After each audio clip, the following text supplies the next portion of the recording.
በጎ ስጦታ ሁሉ ፍጹምም በረከት ሁሉ ከላይ ናቸው መለወጥም በርሱ ዘንድ ከሌላ በመዞርም የተደረገ ጥላ በርሱ ዘንድ ከሌላ ከብርሃናት አባት ይወርዳል ይላል። አንድ አራት ነጥቦችን መናገር ፈልጋለሁ ከእግዚአብሔር ቃል አያይዤ በጣም ጆሮአችሁን ከፍታችሁ ስሙ እና ወደ በረከት ላይ ልትገቡ ስትሉ ውጊያ የሚያስነሳቸው አራት ነገሮች ወይም ወደ ፍጻሜ ምንጭ በረከታችሁ ላይ ሊደርሱ ወይም ልትገቡ ስትሉ የሚዋጉ አራት አይነት ውጊያዎች አሉ። ልትገቡ ስትሉ ወደ በረከታችሁና ወደ ፍጻሜያችሁ ምንጭ ላይ ከፍታችሁ ላይ ልትገቡ ስትል ወይም ከፍታን ልትወርሱ ስትል የሚዋጉ አራት ነጥቦች አራት አይነት ውጊያዎች አሉ። በመጀመሪያ የሚዋጋ መጽሐፍ ቅዱስ ሉቃስ ላይ ምዕራፍ 22 ከቁጥር 32 ላይ ያለውን ሁሉም ሰው በፍጥነት ይከፍታል።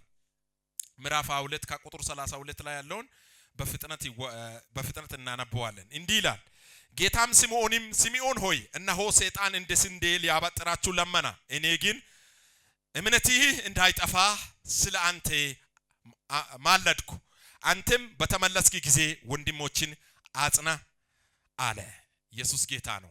ምክንያቱም እግዚአብሔር አምላክ ሊያደርግ ያለው ከፍታ ላይ ወይም እግዚአብሔር ሊያወጣ ያለው በረከት ውስጥ ላይ ሊያስገባ ያለው የፍጻሜ ድል ላይ ልክ ጫፍ ላይ ሲደርሱ ከሚነሱ አንደኛው ምንድነው? እምነትን ሰይጣን መዋጋት ይጀምራል። እምነትን እንዴት መዋጋት እንደሚችል ሰይጣን ቀድማችሁ መንቃት አለባችሁ። ለመቃወም መትጋት አለባችሁ። እምነትን ነው የመጀመሪያ በረከት ውስጥ ላይ ወይም እግዚአብሔር ያዘጋጀው ወንበር ወይም ከፍታ ላይ ልትገቡ ስትል እምነትን ነው የሚዋጋው። እምነትን በምን መልኩ ነው የሚዋጋው? በጥርጣሬ አይምሮአችሁ ላይ ጥርጣሬ መንፈስ ያስገባል። ስለዚህ ጥርጣሬ በአይምሮአችሁ ውስጥ ላይ ያስገባ እናንተ ልትገቡ ካለበት ወይም የናንተ ከፍታ እንደደረሰ ባወቀ ጊዜ ሰይጣን የሚዋጋው በመጀመሪያ ጥርጣሬ መንፈስ በእምነታችሁ ላይ ያስገባል። ይሄ ጥርጣሬ መንፈስ በገባ ቁጥር ወይም ተስፋ ትቆርጣላችሁ ወይም አይሆንም ብላችሁ ወደ ኋላ ለመመለስ ወይም በቃ እንዲሁም በቃ ተስፋ ቆርጣችሁ ቁጭ ማለት ወይም የሆነ ነገር ለመሆን ትወስናላችሁ። ከእግዚአብሔር የሆነው ዓለም ወጣችሁ በስጋ ወይም ለመገለጥ ትሞክራላችሁ። ከዛ በፊት ምን መሆን አለባችሁ? ይሄ መንፈስ ወይም እናንተ በረከት ውስጥ ላይ ልትገቡ እንደሆነ ማወቅ አለባችሁ።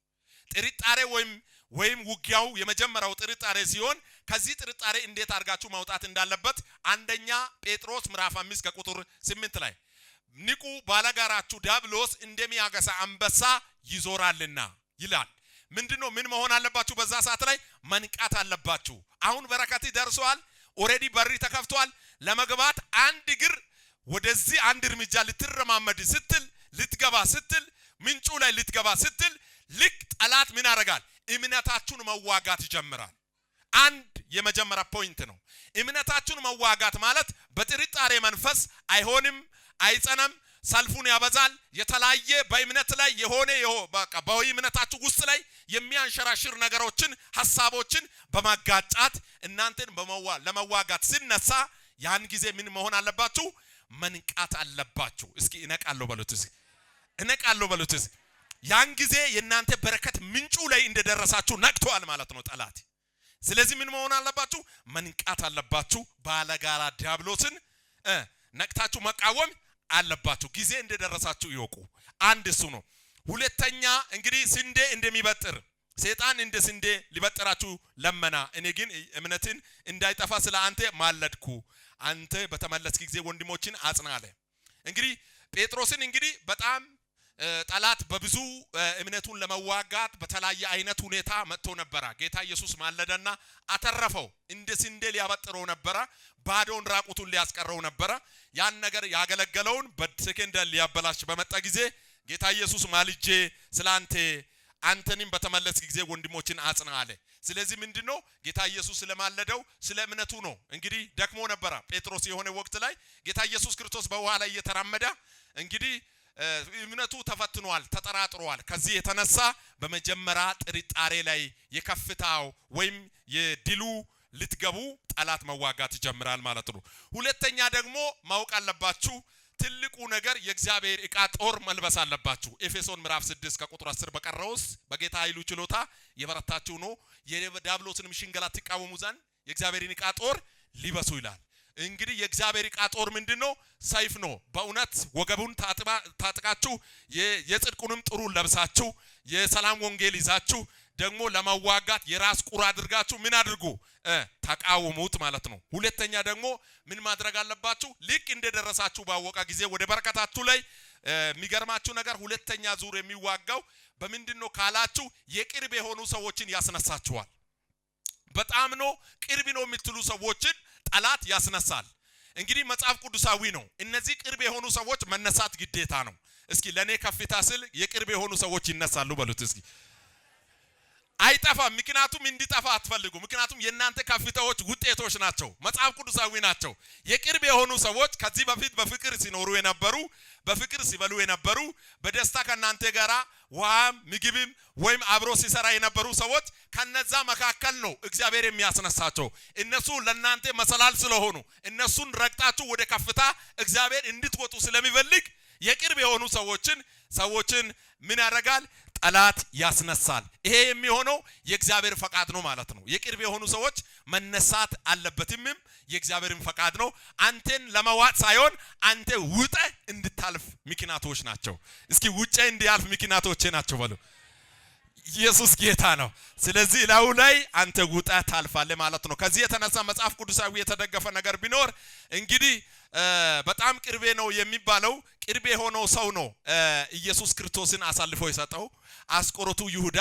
እንግዲህ በጣም ቅርቤ የሆነው ሰው ምስጢሩን የሚያውቅ አብሮ የሚበላ አብሮ የሚጠጣ ከሱ ጋር አብሮ የሚያድር አብሮ የሚጸልይ ተራራና ሸለቆ የሚወርድ ችግር ጊዜ አብሮ የሚራብ ሁሉንም የሚችል ሰው ጠራራ ፀሐይ ላይ የሚወጣና ጸሎት ጊዜ ወደ ተራራ ዳገቱንና ቁልቁለቱን የለመደው አብሮ ሲበላ የነበረው ሰው አሳልፎ ኢየሱስን የሰጠው የእግዚአብሔር ፈቃድ ስለነበረ ነው። ስለዚህ አብሮ የሆኑ ሰዎች ቅርቤ ነው የምትሉት ጠላት ይሆንላቸዋል። ስለዚህ ጠላት መሆናቸው ምክንያት ምንድነው?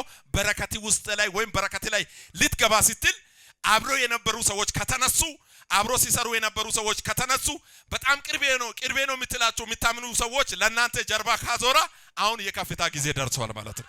ይራባሃና ሞሳ የሆነ ሰዎች ቁልፍን ተቀብሎ ዛሬ ይወጣል። በኢየሱስ ስም ከፍታ ላይ ይወጣል። እያዩ በኢየሱስ ስም ጠላቶቻችሁን ረግጣችሁ መሰላል ሆኖ ከፍታ ላይ ትወጣላችሁ። እነሱ በተነሱ ጊዜ እነሱን ረግጠ አንተ ሳትረገጥ በኢየሱስ ስም ዛሬ ምሽት ትወጣላችሁ።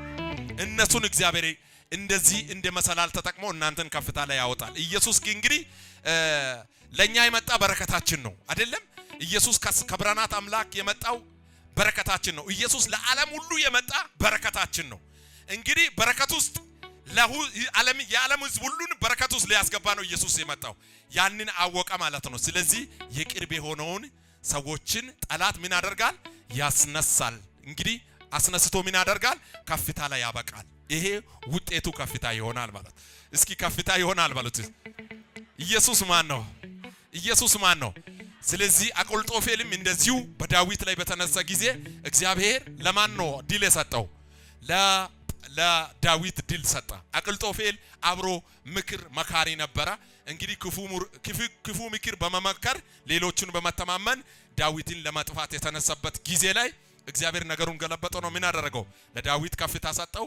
አቆልጦፌል ተዋረደ። ሁለተኛ ዲማስ በጳውሎስ ላይ ደግሞ እንግዲህ በገንዘብ ምክር እሱም ከፍታ መርጦ ለገንዘብ ብሎ ለዓለም ሄዳ። እንግዲህ ጳውሎስ ደግሞ ዞር ብሎ ይህንን ክፉ ከሱ ጀርባ ያለውን ተቃውሞ ከፍታ ላይ ወጣ ማለት ነው። ሶስተኛ ደግሞ ምንድነው? ሁለተኛ እንግዲህ ቅርብ የሆኑ ሰዎችን ጠላት ወደ ከፍታ ልትወጡ ስትሉ ወይም እግዚአብሔር ያዘጋጀው በር ላይ ልትገቡ ስትሉ ያስነሳል። ሶስተኛ ደግሞ አደጋ ይፈጥራል። ሶስተኛ አደጋ ነው። ማታውቁት አደጋዎች ብዙ አይነት አደጋዎች አለ። እንግዲህ አደጋ እንዴት ነው ማለት ነው? ወደ ከፍታ ላይ ወደ በረከታችሁ ላይ ልትገቡ ስትሉ አደጋ ምን አይነት አደጋ ነው የሚፈጥረው? በመጀመሪያ ጌታችን ኢየሱስ ክርስቶስ ሲወለድ እንግዲህ ሄሮድስ ሰማ። ኢየሱስ እንደተወለደ ባየ ጊዜ ይላል ኢየሱስን ለማጥፋት ከ2 ዓመት በታች የሆኑ ህፃናቶችን ምን አረገው? አረደው ይላል። ይሄ አደጋ ነው። አሁን ኢየሱስ በረከታችን ነው ለኛ አይደል? ኢየሱስ በረከት ሊሆን ነው የመጣው። በመጀመሪያ ኤፌሶን መጽሐፍ ላይ ሲናገር በመንፈሳዊ በረከት የባረከን የጌታችን የኢየሱስ ክርስቶስ አምላክ አባት ይባረክ። ኢየሱስ ሊባርክ እንደመጣ ወይም ለኛ በረከት ሆኖ እግዚአብሔር በፈቃዱ እንደላካ ባየ ጊዜ ኢየሱስ በኢየሩሳሌም ላይ ተወልዷል ሲባል ማን ሰማ? ሄሮድስ ሰማ። ሄሮድስ ውስጥ ያለው ዘንዶ ምን ሆነ? ተቆጣ። በምን ለማድረግ? አደጋ ቆርጦ ለመግደል ማለት ነው። ኢየሱስን ምን አርዶ ለማጥፋት። ከዚህ የተነሳ 2 ዓመት በታች የሆኑ ህፃናቶችን ምን አደረገው? አረደው። ስለዚህ አሁን ወደ በረከት ውስጥ ላይ ልትገቡ ስትል ሶስተኛ ምንድነው? ምን ያደርጋል? አደጋ የሆነ አደጋዎችን ይፈጥራል ማለት ነው። በዚህ አንፃር ይሄ ምንድነው? ወደ በረከታችሁ ላይ እናንተን ጠላት ምን እያደረገ ነው? እየገፋ እያስገባ ነው ማለት ነው። ስለዚህ እነዚህ ምልክቶቹን ስታዩ ምን ማድረግ አለባችሁ? ታግታችሁ መጸለይ፣ ሰይጣንን መቃወም፣ በደም ተሸፍናችሁ በኢየሱስ ደም እያዋጃችሁ መቀጠል አለባችሁ ማለት ነው። አራተኛ ደግሞ ዋናና አራተኛ መጨረሻ አጠር አድርጌ መልእክቱን እያስተላለፍኩ ያለው አራተኛ ምንድነው?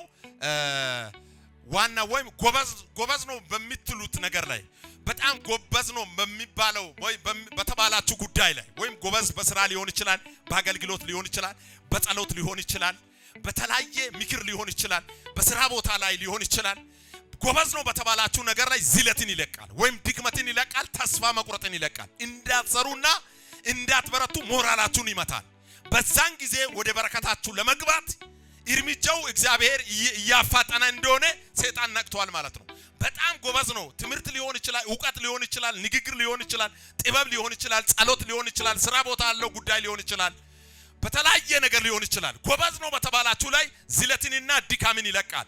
እንዳትሰሩ እንድትሰለቹ የሆነ በቃ ድብርትን ይለቃል። የት ስለደረሳችሁ ነው? ወደ ተሻለው በር፣ ወደ ተሻለው በረከት፣ ወደ ተሻለው ከፍታ፣ ወደ ፍጻሜው ምንጭ ላይ ልትገቡ ስትሉ ልክ ልትገቡ እንዳወቀ ጊዜ ነው ይሄንን የሚለቀው። ጎበዝ ነው የተባላችሁ ሰው ነገር ላይ ጎበዝ ነው የተባላችሁ ነገር ላይ ጠላት ይመጣል። ዛሬ እግዚአብሔር ያዋርዳል። እስኪ ይዋረዳል በሉት። ይዋረዳል በሉት። ይዋረዳል በሉት። ይዋረዳል በሉት። በእምነት ነው ያልኩት። አለፍ ብዬ ያልኩት በመጀመሪያ ጊዜ አስቸጋሪ ነገር የነበረው 12 ሰላዮችን ማን ሊኮ ነበረ? ሙሴ ወደ ከናን ሊኮ ነበረ። የናከበት ጊዜ ላይ 12ቱ ምን ሆኑ? 10ዎቹን እምነታቸውን ተዋጋ። 2ቶቹ ናቸው አሸነፉት። 10ዎቹ ሜዳ ላይ አስቀራቸው። ምን አደረገው? በምድረ ባዳ ላይ እንዲሁ በዲናቸው እንዲሞቱና እንዲቀበሩ ያደረገው እምነታቸውን ሰይጣን ተዋግቶ ነው። 2ቱስ አንሰማም አሉ። እነዚህ ረጃጅሞች ለኛ እንደ እንጀራ እንጎርሳለን አሉ። እነዛዎችስ በጣም ያስፈራሉ። እናቃውያን፣ ከላዳውያን እንዲሁም ሰደቃውያን ናቸው። እነዚህ እንዳያጠፉ እንፈራለን ብሎ በፍራታቸው ምን አረጉ?